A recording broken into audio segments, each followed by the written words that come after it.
Welcome, everyone. So today, another very special guest on the channel. I'd like to welcome you all to Matt McClellan, who is the Senior Video Game Grading Finalizer with CGC. Thanks for having me, Greg. It's been a great opportunity to be on your channel. I've been a big fan over the last few years. I mean, you've been putting out some great content. Appreciate it, man. And we're all super excited too for CGC to come in. So I'm happy that you're going to come sit down here and answer some questions today. Yeah, I'm happy to be here. I'm more excited than anyone. I can tell you that much. I want to get this rolling and grading games and showing everyone the great stuff we're working on. Absolutely. Let's just start with your job there. Senior Video Game Grading Finalizer. So what does that even mean? Yeah, so when I first entered the position, I wasn't even sure, right? So I'm like, what does this fit in the certified collectibles group, right? And so finalizers are really those people who look at the collectible at the end, like who's making the final judgment call, this is authentic and what grade this is. And so those finalizers across all of our verticals, like comics and coins and now trading cards and sports cards and soon to be video games, those are the people who look at your games at the end. They want to make sure that it's real. They want to make sure the grade's right. So we're kind of like the last form of authority on that. So that's kind of where a senior finalizer falls in, right? Like anything that comes through, kind of we put our stamp of approval on.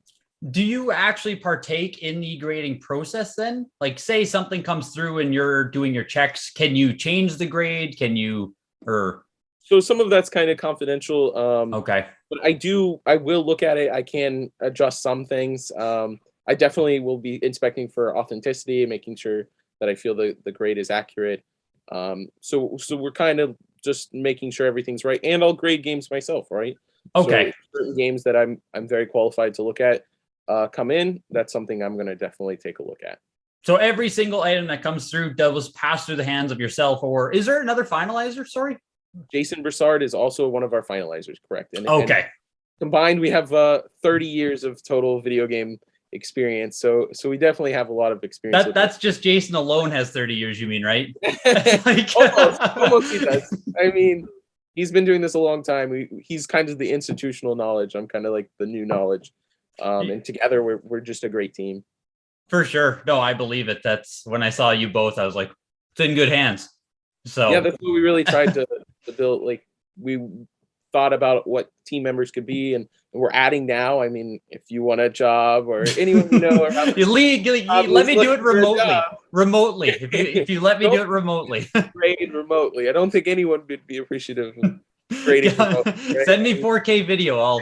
Yeah, I don't know if it works that way. That's why we have that tactile feel, right? That's why you send the game to get certified in the first place. So with your job there, how did you get the job? How does one become a senior video game finalizer?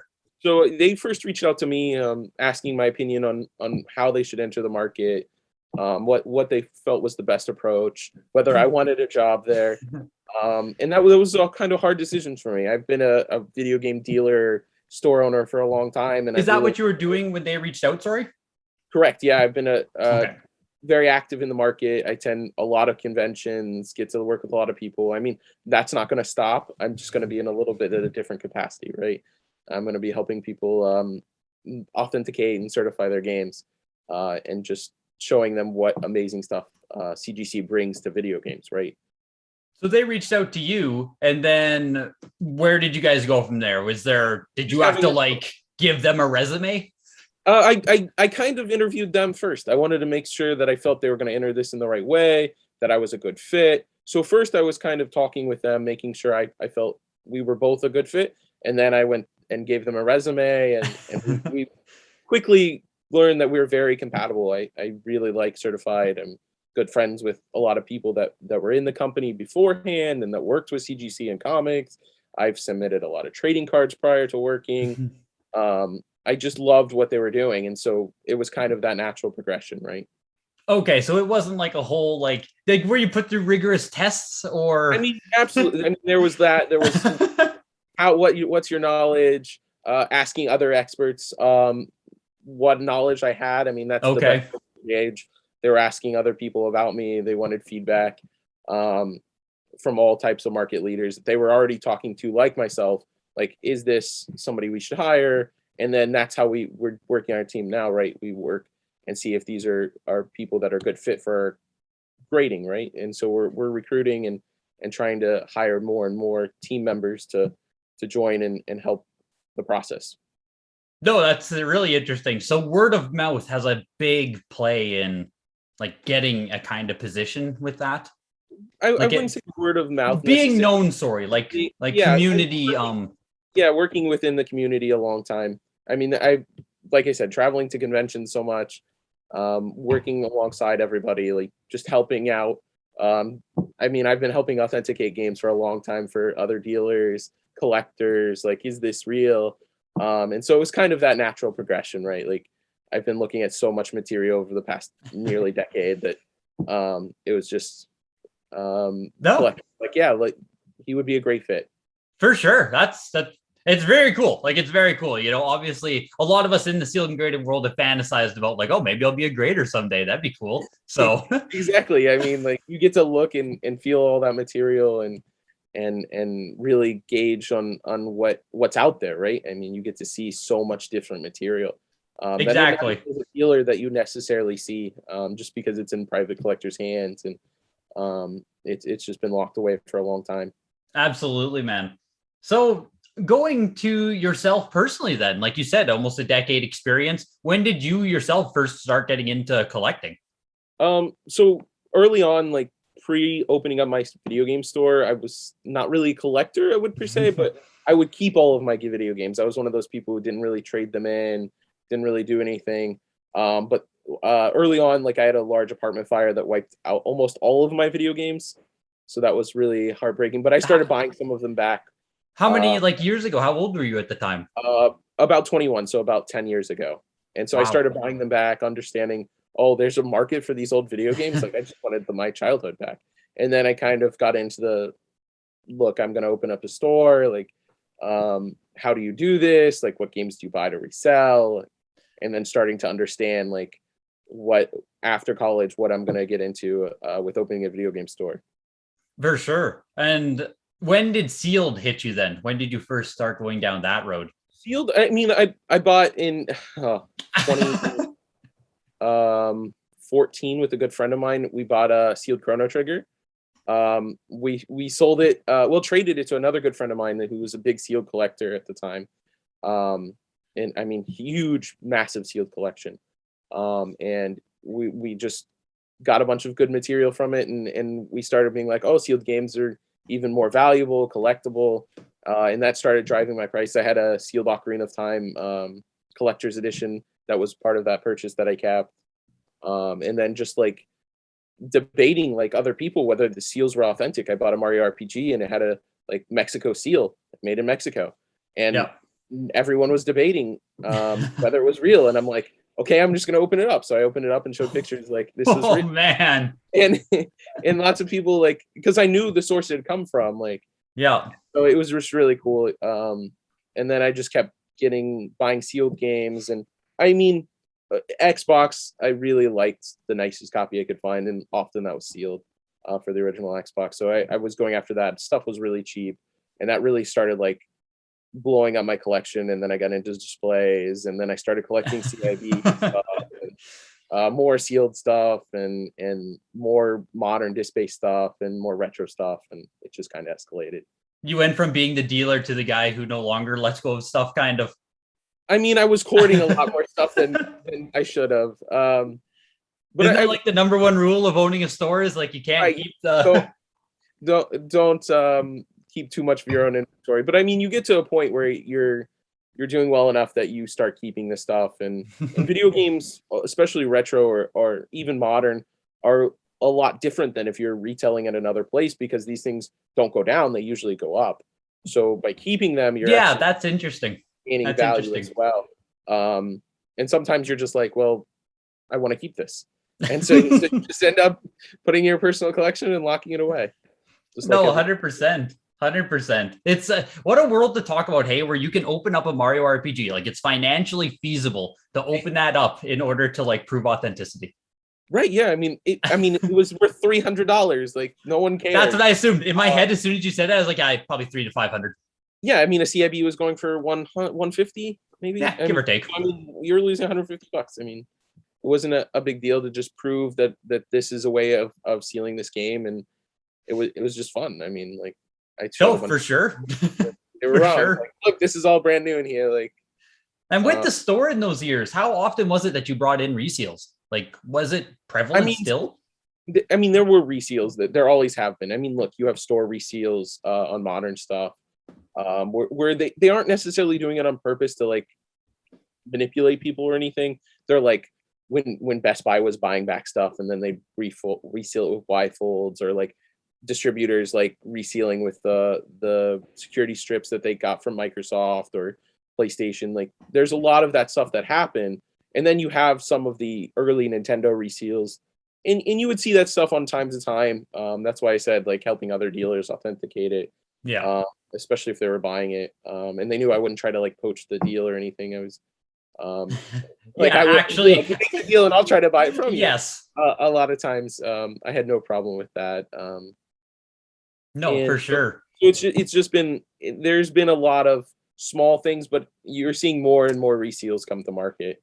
And more danger, but also like counterfeits. There are a lot of counterfeits that I was just gonna say that some of the repros I've been seeing now, some N64, not reseals, some N64 reseals I've been seeing now are fully reproduction boxes that are being resealed, so they don't have the breaking along the hinges and stuff. Yeah, there was actually a company that was making complete counterfeits about 6 years ago, right? And well before anything had really blown up, and they were just counterfeiting everything: the box, the manual, the carts. They had the technology given to them, and so they were counterfeiting lots of stuff. And I know the FBI had shut them down at one point. Good. So it's good that we as a community take reproduction seriously as a certification company, and as Nintendo. Everyone wants to take reproduction seriously. It just is a really negative stain in our community. And the better these reseals get, like, and now that H seams are being faked, like actual overlapping vertical seams are being faked, it's like the need for actual good authentication has never been higher. Exactly. That's one of the reasons that certification is so important, right? Having experts look at it over and over. The H seams, the V seams are also, they were reproduced 10 years ago as well. There are several different people that had tried to produce those seals, but also like color touching the top. I saw a Mega Man this way, and several others that these people had tried to manipulate the situation. I saw one come through. What was it? I think it was a sealed something came through the Heritage auctions just recently where it said color restoration on the box. It must have been the corners or something had been touched up with marker. Yeah, you can see that a lot. Like it isn't always manipulation. Like people are just trying to clean up the box over time. You see this in comic too. You see restoration marks. At a recent convention I attended, there was a sealed Mega Man X. The corners had been color touched. And the dealer that was selling it had no idea. Very honest seller, and it appeared that he had just had it from back in the day, and somebody had touched it up with a marker just to make it look nicer. Yeah, for sure. So you have that, and that restoration is really important to know. Oh, 100%. It's one of those things where, it's funny. People do it to make this thing like look better. But if I had marker on my corners of the box, I don't even know if I'd want to buy it at all. That's the thing, right? The black box games, you see this a lot. I've seen several with color touch, and it's like, I need this variant, but I don't know if I want to keep one that has a bunch of marker on it. Yeah. And there are ways that restoration has been removed in other certification markets, like comics, or there's just those fine lines of what's restoration and what's considered actually altering the box and making it restored in a big way. Is that can you speak to that? Will you guys have different kind of labels if you see restoration or fading or? So all of that's still in development. I can't really Okay. I can tell you comics does different labels for those things, but yeah. other video games is still kind of in process. It's something that we're still working on. 100%. I know there's things where you can't say and can't, but I gotta shoot my shot here and there. See what I can. Yeah, no, I mean, you want to understand what we bring to the table, right? Like, but we have like, I've been looking at black box games forever, and so we're bringing in experts that can look and find that restoration or color touch or any type of manipulation to those original parts, right? Absolutely. Which on this talk here, we might as well go into a talk of people want to be able to trust the experts in CGC, in any grading company, as much as they can, which is why they pulled someone like yourself, someone like Jason. And really, if you wanted to say, give yourself a pitch or a reason that people genuinely should be able to trust that at CGC, you will be able to detect reseals, you will be able to do this properly, what would you kind of say to that? Like, who's Matt McClellan? Why should I trust him? You know? I mean, I've been dealing in this stuff for years. Most of the collectors that are going to end up buying CGC graded items, right? So, I mean, I've sold to them for years and built a trusted community. And now I'm just entering that space to where I can help bring that to everybody. And I think that's a really big step, not just for myself, but for CGC and everybody in the community. I mean, and everybody entering, it adds value. And so by looking at it and looking at thousands and tens of thousands of copies of certain games, it really has given me experience to lead CGC in that aspect. That's something that I think can't be understated, where even for myself, people don't really understand the scale that goes when you're calling yourself an expert, right? It is literally in dealing in thousands of games, especially in yourself and owning a store. Like tens of thousands of games have crossed through your hands, sealed, unsealed, variations. You can, for both of us, I can look at a repro N64 card, N64 box, NES box across the room. It's not hard at all. And reseals as well, right? You can just like immediately. And stuff like that is hard to articulate to people who aren't as like deep, so to speak. Yeah, exactly. I mean, there's so much to it, right? Like just understanding variants or understanding whether it's authentic or if this manual is the right one or if the manual is actually real. I still struggle with manual variants. Oh my God. I mean, that's a lot of people. I mean, like that's why it takes so much time and effort to research. I mean, I've really become a video game researcher more than a video game dealer. I mean, I've kind of stepped away from that dealer position to move into research so that way I can help identify the stuff, keep on top of the market, understand and help everyone else understand what's real, what variants are coming to light, what's happening. And that's really our plan. We want to be that kind of center of knowledge that is really lacking in our community. So we can expect then, if you can share, that CGC will be creating content along to go with being a grading company. Yeah, I mean, absolutely. We will be creating consistent content for video game collectors. I mean, as you see new variants come to light, as you see certain consoles being added, we'll add information to help understand not just what's video game it is, but what does our labels mean? What does that exact text on the label mean? And so helping those people to understand, because our hobby is very difficult. I mean, in a lot of ways, people don't understand it. It's Mario 64 or it's Zelda.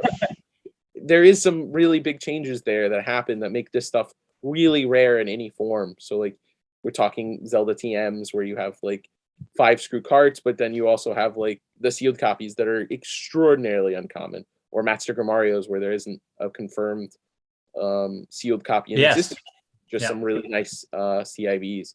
And so understanding that and helping the market, I mean, you can expect like any of our verticals, we'll share a lot of information where we can.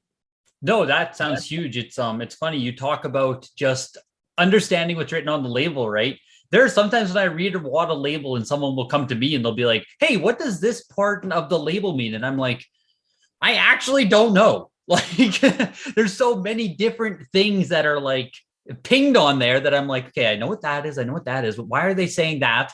And I mean, that's one of the reasons we want to make our labels very clear is we understand that people want to be able to know what all of that context means in a lot of cases, because it can lead to more or less value. It can lead into how you're collecting, how you may want to collect as you progress into video games. I mean, if you're just starting out, like, what do you want to collect every variant of Mario Bros, or if you want to collect every Breath of the Wild that's been printed, how can you do that, and what information is available? Absolutely. Yeah, truly, like collecting, like information is what fuels collecting for myself anyway. Like, Yeah, as exactly. That's yeah. every collectible hobby out there. I mean, if you look at comics, it's the same way, and cards, it's the same way.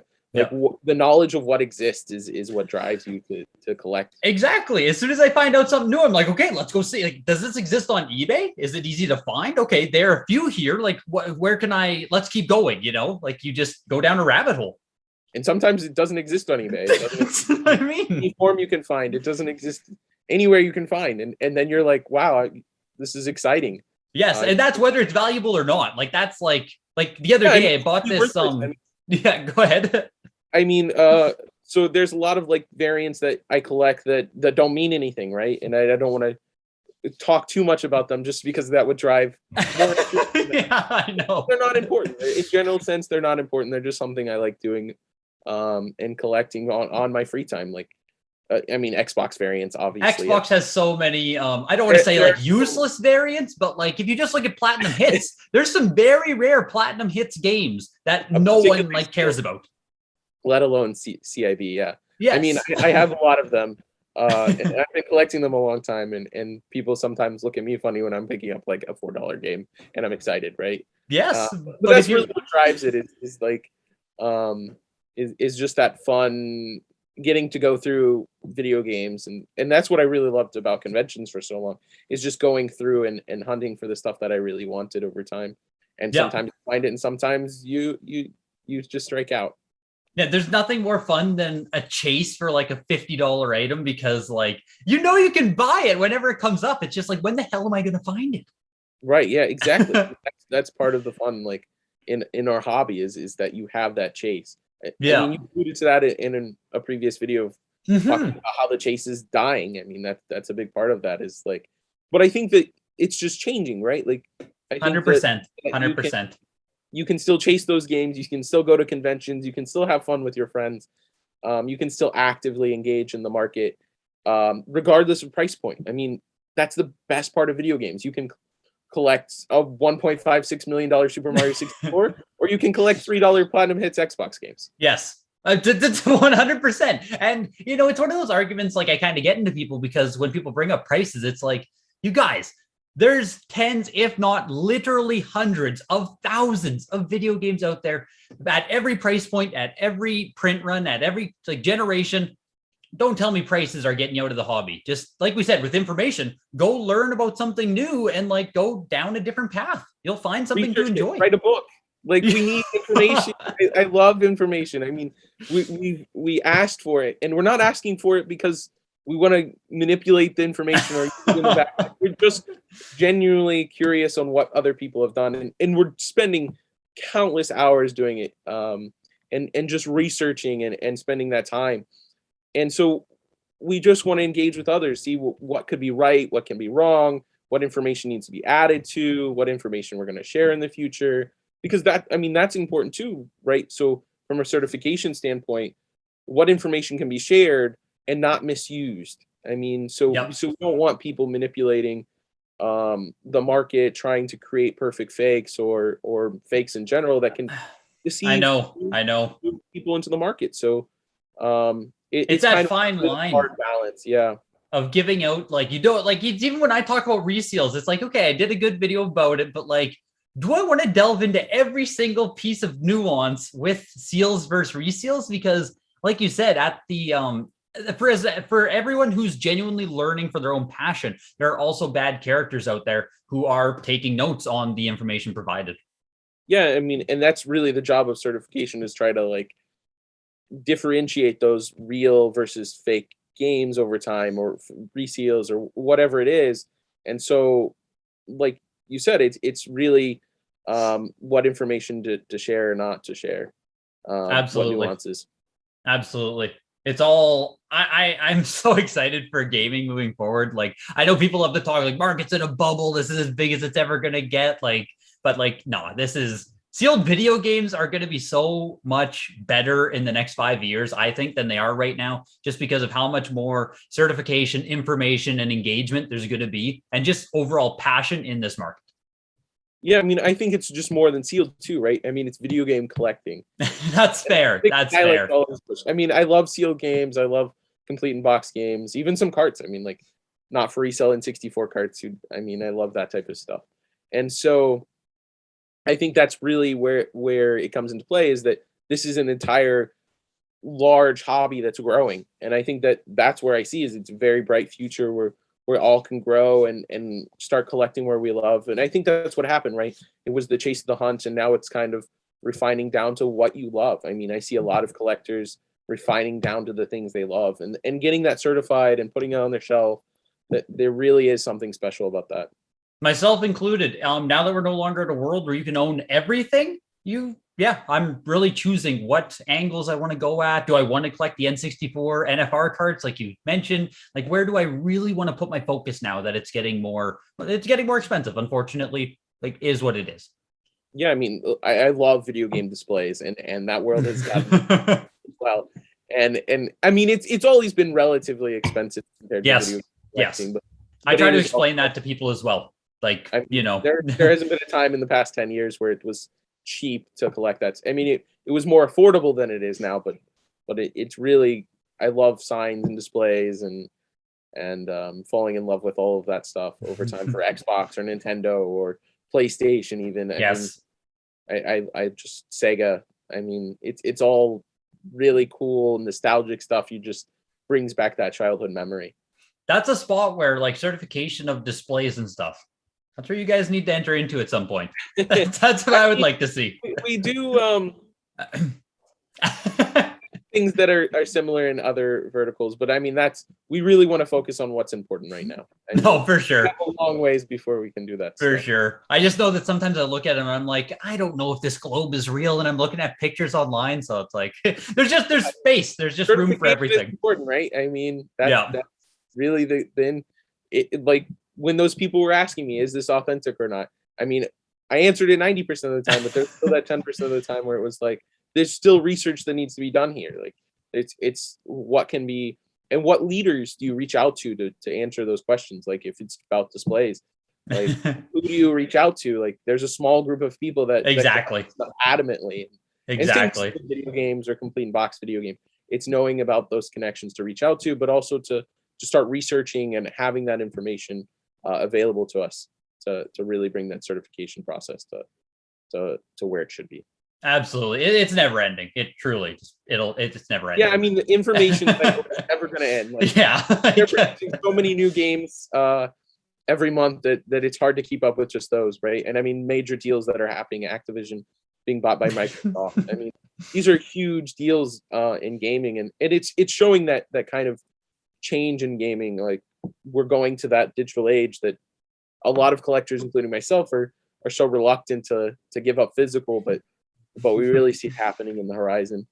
Unfortunately, yes, it will happen on the horizon. I mean, unfortunately, nothing we can all stop it. I mean, you want instant gameplay, you want access to these huge games, 100 gigs. I mean, it's much faster by doing it through that medium, and that's what we're learning. And it's hard. But I think it will always be that collectible market, right? I mean, these things aren't getting any more common that way, but also like I think there's still that nostalgia driven and caring about this video games in a way that they really are an immersive experience that we all attach ourselves to. Absolutely. That's for myself what's always separated from like say cards or whatever. Like I didn't play the Pokemon TCG ever in my life. But video games, it's like I spent like, say, 100 hours or more playing Ocarina of Time. Like I have such a deep connection to that game or any game that it really hits different. Yeah, I mean, exactly. That's why you want the game, man. I mean, that's why it's right there on your shelf, right? Like That's exactly. It's everything. That's childhood personified right there. Yeah. You're buying back your childhood and enjoying those memories that you had. I mean, that's what drives collecting, I think, almost in all modern spaces. Absolutely. And just, I have to ask then, while we get here, when can we expect CGC to start grading stuff? Sometime this year. I know I want to hear a better answer, but there's a lot going on and we don't want to screw this up. We want to do it right. We're getting information and putting all of that together as best we can, and then making the best holders as possible, the best labels, the best whatever it is. We really want to just be on top of making it and making it right for the video game community. And what about one other question that we were talking about it in the Discord a bit? Can we expect custom sizes? Anything you can say about that? I mean, that's still all in development. I mean, still working on everything. I mean, it's still a work for sure. And you'll see stuff come to light sooner, soonish. I'd like to say sometimes, as we start sharing more information, coming over the next few months. Hey, fair enough, but I had to ask those questions while I had you here. I know, the difficult. Yeah, I got to get those. I got to try and get them out of you. So just as we wind down here, I just wanted to ask you a few more personal questions, actually, just so I can get to know you better, so that people can get to know you better. Yeah, absolutely. So I'm just going to toss these at you here. Just answer as they come to your head, and we're all going to judge your answers, so don't worry. So your favorite game growing up?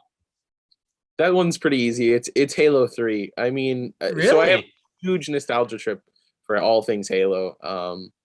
And Halo 3 is kind of where I started really intensely playing first-person shooters, had the time to do it. My brother had like a huge 65-inch DLP TV that I would play like on a lot. I mean, I spent a lot more time than he did as he worked, and I got to play Halo 3 with my friends. Did you go heavy into multiplayer with it too then? Yeah, so that's what I was going to say. So I lived in Arizona and Ohio for my early life, and so like playing with my friends remotely that were in Arizona was a great experience. I mean, a lot of fun there. Absolutely. That's hilarious. Playing on a 65-inch TV with FPS game, though, that's not exactly a good thing, is it? Like, no, it was not at the time. I mean, but it was fun. It looked cool, right? I mean, okay. I was dumb. I mean, I could have done a lot better playing on a smaller display. That's what I do now. If I play Halo Infinite, I need every advantage I can get. But yes. As a good friend of mine that I played with back then, he actually went into rank in Modern Warfare. He was like 4th in the world at one point in Modern Warfare. So he was really good. He would also wow. Care. Wow. That's so like that next level. Yeah, I mean, he was really good. Much better than I was. Oh, he's better than most of the world at that point. Yeah, obviously. Even at Halo, like, I mean, his KD was ridiculous at points. So then the next question was favorite gaming franchise, but I have to assume it is absolutely Halo. I mean, I have every variant of the Master Chief statue that came out for Halo 2. I had 3, but now I have 2 of the big 6-foot statues. I have pretty much every Halo game ever released in every variant that I could find. That's very impressive. Like, very impressive. I love Halo. I mean, like, anything around Halo, that's absolutely my favorite franchise. So I haven't played Halo Infinite campaign yet, but I have been in the multiplayer quite a bit. What do you think of that game? I have not played it either. I was very disappointed by Halo 5, so I was really I really hope that I've been told that Infinite's a lot better. It is 100%. I mean, I absolutely love the multiplayer a lot more than I liked Halo 5's multiplayer. It feels a lot more Halo. Yes. And so I have hope for the campaign. I've just been wanting to set some time aside to be able to actually play it. The crux of everyone's life now, hey, as we like keep aging, it's like, yeah, I'd love to go game. Yeah, I mean, exactly. I mean, that's really you grow up and you have all this responsibility and you're building a certification company and you don't get to spend as much time playing the video games as you do looking at them. Like you said, right? You've become a video game researcher at this point in your life. Right, exactly. Like, I mean, So the most recent game you played? Halo Infinite. I mean, absolutely.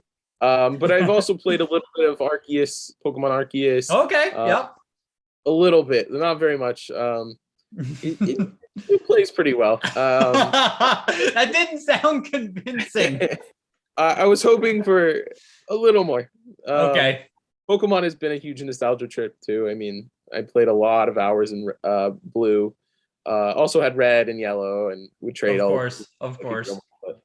I So was watching Legends Arceus last night. I find myself watching games more than playing now because I can multitask. So it was like a 3-hour tutorial or something. I was like, oh my god, like I wasn't paying much attention, right? It was like, are we still not at the game? Like so yeah, no, exactly. I have not even got out of it yet. So I don't blame you. It looked like a slog. Yeah, I mean, it's a learning curve, and there are a lot of different aspects about the game. So that really is nice. But I've heard it gets good once it opens up. Yeah, that's what I've been told too. So I'll get through that part and let you know, Ben. Perfect. Yeah. Based on your review now, I'll probably buy it or not. Because if you get out of there and you're like, it's still not worth it. Probably won't do it then. You got to buy a sealed copy. It's still Pokemon. That's kind of true. That's kind of true. I still buy all of them sealed. I have for a long time, since like X and Y era. Oh, fair. Good. Collect. Oh, is what it is. Yeah, it is what it is. The favorite piece in your collection, and it sounds like your collection has some very nice pieces. That's really a hard question. I've been asked that a lot, and I do love those Halo 2 statues. I mean, those are definitely some of my favorite. I just remember seeing it when Halo 2 launched, like one in a store, and like then I'm like, oh, that's so cool. It's like a full-size Master Chief, and I'm like 12 years old, and so you really you draw towards that, and so that's probably one of my favorite nostalgic pieces is my Halo statues. I know we've kind of gone along that whole theme. I don't know what other. I know it's you start thinking of every single thing you love, and it's like it's really hard. I mean, like all of my signages and displays. I mean, those are also really good. And whether it's Xbox or Nintendo or Sega or whatever it is, I love like display cases, and I mean it's all the display stuff is really cool. So where did you get those Halo statues? How did you? So the first one I bought from a friend of. Oh, excuse me. At the front door. Sorry about that. They're gonna stay at the front door. No, somebody else will get it. Okay. So they the first one I bought from a good friend of mine that owned a store. He had it for a long time and was like wanting to sell some stuff to fund a house purchase, and so I luckily got that from him. But one of the knees, as most of them are cracked, it was cracked. So I really like it, and I still have that one, but I really wanted one that was in good shape and didn't have the knee cracked and wasn't restored. And so I had just bought them. I bought a second one. Its knee was still cracked. I just couldn't let it sit in where it was sitting, so I just paid for that. And then I bought a third one off eBay. Oh my god! A friend recommended, and I went and picked it up, and the knee wasn't cracked, and I love it. And that's the one the two I still have. I got rid of the other one, traded it away, but that's insane. I was gonna go for like 8 of them at one point, but space is always. Yeah, I was gonna say lease out a warehouse just to hold them. Like, right. I mean, Jason also can go to that fact. He had a massive display collection as well, one of the best out there, and he had to downsize as well. I mean, it just takes up so much room, and you have other things that you want to put out there. I mean, you have collections and all these other things, and the space costs money regardless of where it is. You're still limited in that fact, and so I have my collection in several places now, just for that reason. Most of mine's still at mom's house, so thank God for her. Yeah, I mean, there's some held in some of my dad's properties as well. So yeah, I can't hold it all here. Just is what it is. Yeah, no, it just gets overwhelming. So go ahead. I love displays, and I show off a few, like my Pikachu's at my store, and some of my Pokemon displays. We have a big Pokemon section, and I love that stuff. They're the pieces that really make it pop. So it makes it nice to be able to display some of that stuff and let people see it. Absolutely, man. So, final question here for you. Despite everything you have, what is one piece you still wish you can get? And not just money. It's more just like, like it's money plus rarity. It's like, what can't you still? That's really hard. That's a really hard question. I mean, there's a lot of displaced things that I still really want. Some like various rare stuff. I mean, some of the Halo Reach statues I'd probably put on that list. The really big ones, just to have a few of those. And then some other like Halo statues that I don't have. As ironic that is. Yeah, I was gonna say. Also, Nintendo fibers I don't have. There's pretty long list. It's really hard to choose just one, right? But mostly it'd be display pieces is what you really still want to try and hunt down. That's what I've really gravitated. Like we said, we go times and towards what we love. And I mean, as much as I have so many games that it gets hard to, and I've never really been like a full set completer. I'm like, okay, I'll buy all the games I love. I was. Yeah. I stopped doing that early. I did that on PS1 long box, and I'm like, this just takes up so much room. Like maybe I'll do it one day again, but for now it's limited space again. Like that's why I'm selling it. I have a full Xbox set, but that's pretty much, and Wii U set, but you say you don't full set. Games, like you're telling me you don't do full sets, and then you're telling me you have full sets. The little sets, those are the mini sets, right? Like Nintendo 64 is still only 300. Like it's those 800 in game sets where you get a Nintendo, Super Nintendo, or Wii, or for sure. When you get into these massive collections, and those are definitely the more like feasible ones. Yeah, exactly. Virtual Boy, that's when you need to get yourself. Please 13, 14. I totally want to play that red screen again. Doesn't give me a headache at all. Right. Well, Matt, it's been an absolute pleasure speaking with you today. I greatly appreciate you coming on here to just get to know you, talk about CGC coming, and talk about the hobby in general.